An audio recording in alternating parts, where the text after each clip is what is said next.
Hello friends, welcome my YouTube channel. दोस्तों, आज के इस वीडियो में हम भारतीय संविधान से संबंधित महत्वपूर्ण प्रश्न देखेंगे जो आपके सभी आने वाले एग्जाम के लिए महत्वपूर्ण है। तो इसलिए वीडियो को पूरा एंड तक देखते रहिए। तो चलिए आज का वीडियो शुरू करते हैं। तो यहाँ पर आज का पहला क्वेश्चन है, लोकसभा का प्रोटेम अध्यक्ष नियुक्त किया जाता है। तो देखिए, सबसे पहले मैं आपको बता दूं, अगर आपको पहले से किसी क्वेश्चन का आंसर पता है तो आप नीचे कमेंट बॉक्स में बता सकते हैं, ताकि आप इस वीडियो के माध्यम से अपना रिवीजन भी कर सकें।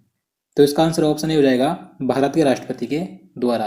तो देखिए, जो लोकसभा का प्रोटेम स्पीकर होता है तो उसकी नियुक्ति भारत के राष्ट्रपति के द्वारा की जाती है। अब देखिए क्यों की जाती है, क्योंकि देखिए जब कोई नई लोकसभा गठित की जाती है तो उसमें जो नए सांसद निर्वाचित होकर आते हैं तो उनको शपथ दिलाने के लिए प्रोटेम स्पीकर की नियुक्ति की जाती है। किसके द्वारा? भारत के राष्ट्रपति के द्वारा, याद रखना है। और देखिए, लोकसभा में जो सबसे अधिक समय गुजारने वाला व्यक्ति होता है, वरिष्ठ सदस्य होता है, तो उसे ही प्रोटेम स्पीकर चुना जाता है।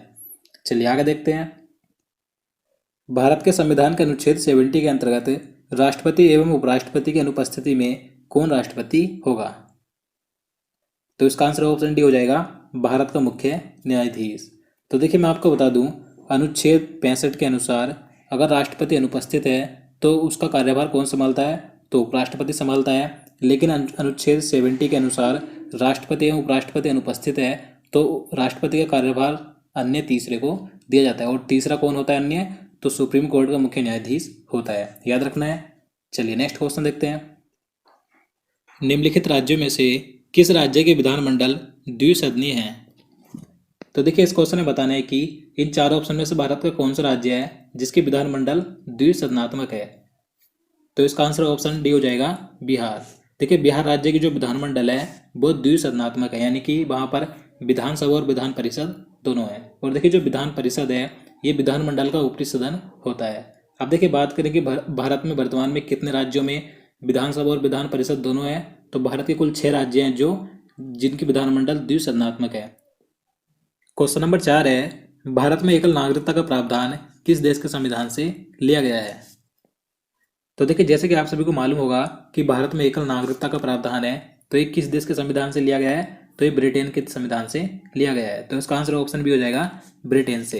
देखिए, इसके अलावा ब्रिटेन से क्या क्या लिया गया है भारतीय संविधान में, जैसे कि संसदात्मक शासन प्रणाली, विधि निर्माण प्रक्रिया, विधि का शासन, मंत्रिमंडल प्रणाली, परमाधिकार लेख और संसदीय विशेष अधिकार। तो ये सभी ब्रिटेन से लिए गए हैं, याद रखना है। चलिए आगे देखते हैं। भारत के सर्वोच्च न्यायालय की आधिकारिक भाषा क्या है? तो देखिए, जो भारत का सुप्रीम कोर्ट यानी कि सर्वोच्च न्यायालय है, तो इसके कामकाज की आधिकारिक भाषा है इंग्लिश यानी कि अंग्रेजी। तो इसका आंसर ऑप्शन सी हो जाएगा, अंग्रेजी, याद रखना है। देखिए, बात करें सर्वोच्च न्यायालय की, तो इसकी स्थापना कब हुई थी? तो 28 जनवरी 1950 को हुई थी। लेकिन याद रखना है, 1937 में इसी सर्वोच्च न्यायालय को संघीय अदालत के रूप में जाना जाता था। लेकिन 28 जनवरी 1950 से इसे सुप्रीम कोर्ट की यानी कि सुप्रीम कोर्ट की स्थापना की गई। देखिए, बात करें कि जो सर्वोच्च न्यायालय, इसमें वर्तमान में कुल न्यायाधीशों की संख्या कितनी है? तो 34 है, यानी कि 34 है, जिसमें कि 33 अन्य न्यायाधीश और एक मुख्य न्यायाधीश शामिल है। और देखिए, जो सुप्रीम कोर्ट के मुख्य न्यायाधीश होता है तो इसके रिटायर की यानी कि सेवानिवृत्ति की आयु कितनी होती है? तो 65 वर्ष होती है। और भारत के प्रथम सुप्रीम कोर्ट के मुख्य न्यायाधीश कौन थे? तो HJ कनिया थे, याद रखना है। चलिए आगे देखते हैं। क्वेश्चन नंबर 6 है, भारत में राजनीतिक दलों को मान्यता दी जाती है। तो देखिए, भारत में कोई भी राजनीतिक दल हो, चाहे उस किसी पार्टी को राज्य की मान्यता लेनी हो चाहे केंद्र की, तो उस पार्टी को मान्यता कौन देता है? तो भारतीय निर्वाचन आयोग। तो इसका आंसर ऑप्शन डी हो जाएगा, भारतीय निर्वाचन आयोग के द्वारा। तो देखिए, बात करें भारतीय निर्वाचन आयोग की यानी कि भारतीय चुनाव आयोग की, तो इसकी स्थापना 25 जनवरी 1950 को हुई थी। और इसमें देखिए, एक मुख्य चुनाव आयुक्त होता है और 2 अन्य चुनाव आयुक्त होते हैं, और इनकी नियुक्ति भारत के राष्ट्रपति के द्वारा की जाती है। और देखिए, यहाँ से कई बार क्वेश्चन पूछा जाता है कि भारत के प्रथम मुख्य चुनाव आयुक्त कौन थे? तो सुकुमार सेन थे, याद रखना है। चलिए आगे देखते हैं। तो अगला क्वेश्चन है, भारत का निर्वाचन आयोग है, तो इसका आंसर ऑप्शन डी हो जाएगा, संवैधानिक निकाय। तो देखिए, जो भारत का निर्वाचन आयोग है यह एक स्थायी संवैधानिक निकाय है। और देखिए, निर्वाचन आयोग से जुड़े उपबंधों का उल्लेख भारतीय संविधान के अनुच्छेद 324 में किया गया है। और मैं आपको पहले बता चुका हूँ कि भारतीय निर्वाचन आयोग की स्थापना कब हुई थी? 25 जनवरी 1950 को हुई थी। तो अगला क्वेश्चन है, भारत में सूचना का अधिकार किस वर्ष में पारित किया गया था? तो इसका आंसर ऑप्शन सी हो जाएगा 2005 में। तो देखिए भारत में जो सूचना का अधिकार यानी कि RTI है, राइट टू इन्फॉर्मेशन है, तो यह 2005 में पारित किया गया था। अब देखिए मैं आपको बता दूं 15 जून 2005 को तो इस कानून को अधिनियमित यानी कि राष्ट्रपति के द्वारा मंजूरी मिली थी। उसके बाद 12 अक्टूबर 2005 को इसे संपूर्ण धारा के साथ लागू किया गया था, याद रखना है। और देखिए 2005 में ही भारत में केंद्रीय सूचना आयोग की भी स्थापना की गई थी। और देखिए कई बार पूछा जाता है कि भारत के प्रथम केंद्रीय मुख्य सूचना आयुक्त कौन थे, तो बजाहत हबीबुल्ला थे। और देखिए केंद्रीय मुख्य सूचना आयुक्त की नियुक्ति कौन करता है, तो राष्ट्रपति के द्वारा प्रधानमंत्री की अध्यक्षता वाली समिति की सिफारिश के आधार पर की जाती है, याद रखना है। चलिए आगे देखते हैं। भारतीय संविधान के अंतर्गत प्रथम आम चुनाव किस वर्ष हुए थे, तो इसका राइट आंसर ऑप्शन सी हो जाएगा 1951 से 1952 तक। तो देखिए जो प्रथम आम चुनाव थे यानी कि प्रथम लोकसभा चुनाव थे, तो यह अक्टूबर 1951 में शुरू हुए थे और फरवरी 1952 में संपन्न हुए थे, याद रखना है। और देखिए इन चुनावों के बाद 17 अप्रैल 1952 को लोकसभा का गठन किया गया था। तो ये भी कई बार पूछा जाता है कि लोकसभा का गठन कब हुआ था, 17 अप्रैल 1952 को हुआ था। अगला क्वेश्चन है संविधान को एक पवित्र दस्तावेज किसने कहा था। तो देखिए जो भारतीय संविधान है तो इसे एक पवित्र दस्तावेज किसने कहा था, तो संविधान निर्माता डॉक्टर भीमराव अंबेडकर जी ने कहा था। तो इसका आंसर ऑप्शन हो जाएगा भीमराव अंबेडकर जी ने, याद रखना है। क्वेश्चन नंबर 11 है भारत के संविधान सभा का गठन किया गया था। तो इसका आंसर ऑप्शन बी हो जाएगा कैबिनेट मिशन योजना के अंतर्गत।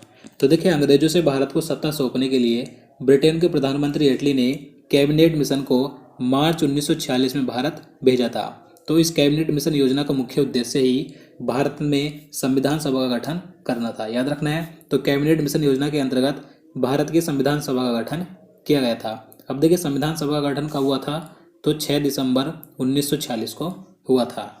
चलिए आगे देखते हैं संविधान सभा की प्रथम बैठक कब आयोजित हुई थी।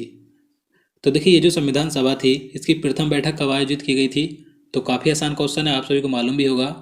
तो इसका आंसर क्या हो जाएगा, ऑप्शन ए हो जाएगा 9 दिसंबर 1946 को। 9 दिसंबर 1946 को संविधान सभा की प्रथम बैठक आयोजित की गई थी। अब देखिए इसके अध्यक्ष कौन थे, तो इसके अध्यक्ष थे डॉक्टर सच्चिदानंद सिन्हा, जो कि इसके अस्थायी अध्यक्ष थे। इसके बाद देखिए 11 दिसंबर 1946 को संविधान सभा की दूसरी बैठक हुई थी और इसके स्थायी अध्यक्ष बने थे डॉक्टर राजेंद्र प्रसाद, याद रखना है। चलिए अगला क्वेश्चन देखते हैं भारत के संविधान की प्रारूप समिति के अध्यक्ष कौन थे।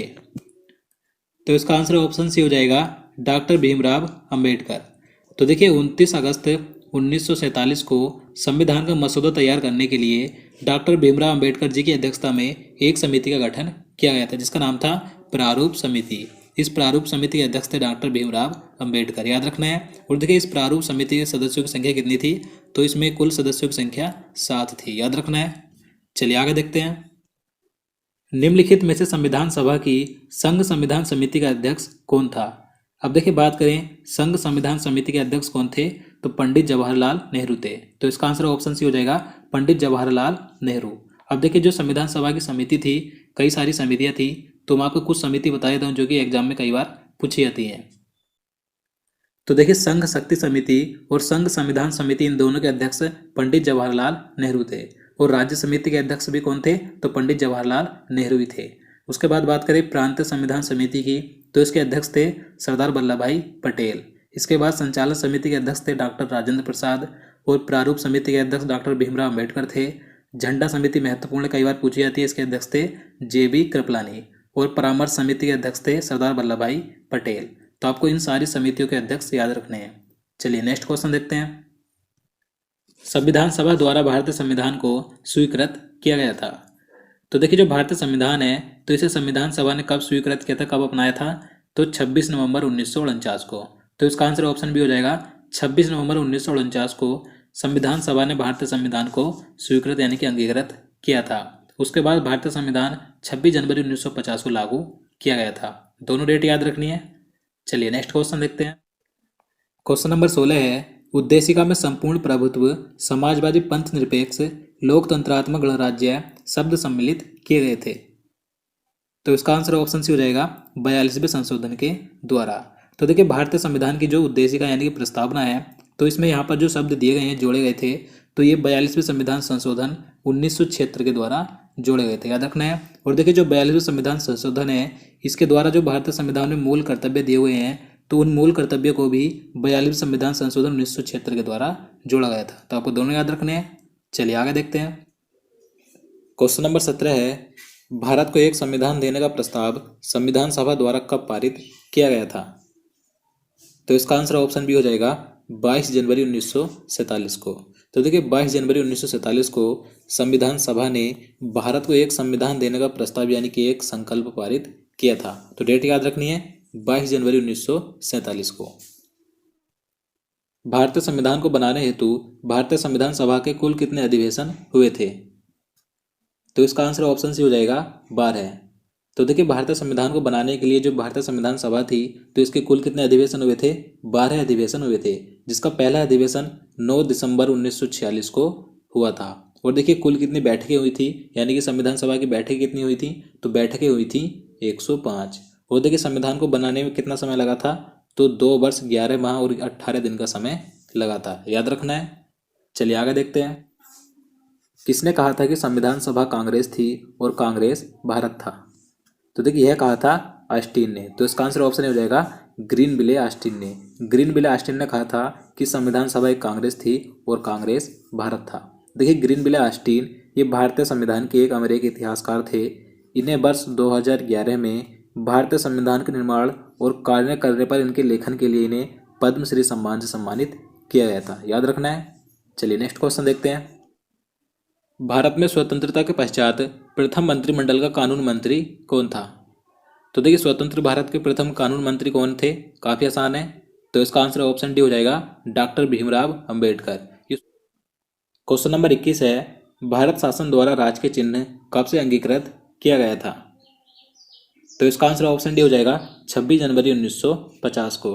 तो देखिए जो भारत का राजकीय चिन्ह क्या है? तो अशोक स्तंभ है। तो इसे कब अंगीकृत किया गया था? तो 26 जनवरी 1950 को अंगीकृत किया गया था, यानी कि जब संविधान लागू हुआ था। देखिए बात करें राजकीय चिन्ह अशोक स्तंभ की, तो देखिए जो अशोक स्तंभ है, इसे मौर्य सम्राट अशोक द्वारा बनवाए गए स्तंभ से लिया गया है। देखिए अशोक स्तंभ के शिखर पर देवनागरी लिपि में सत्यमेव जयते लिखा है, जो मुंडका उपनिषद जो कि एक पवित्र हिंदू वेद का भाग है, तो वहां से इसे लिया गया है। और देखिए अशोक स्तंभ के शिखर पर 4 शेर खड़े हैं, जिनका पिछला हिस्सा खंबे से जुड़ा हुआ है। और यहाँ पर मैं आपको बता दूं, देखिए 22 जुलाई 1947 को जो राष्ट्रीय ध्वज है, तो इसे संविधान सभा ने अपनाया था। और 24 जनवरी 1950 को जनगण मन यानी कि राष्ट्रीय गान को अपनाया गया था। तो आपको याद रखना है। तो दोस्तों आज के लिए इतना ही। उम्मीद करता हूँ आपको वीडियो पसंद आएगा। अगर आपको वीडियो अच्छा लगा हो, आपके लिए हेल्पफुल हो, तो प्लीज़ वीडियो को लाइक और शेयर करना, साथ ही चैनल को भी सब्सक्राइब कर लेना।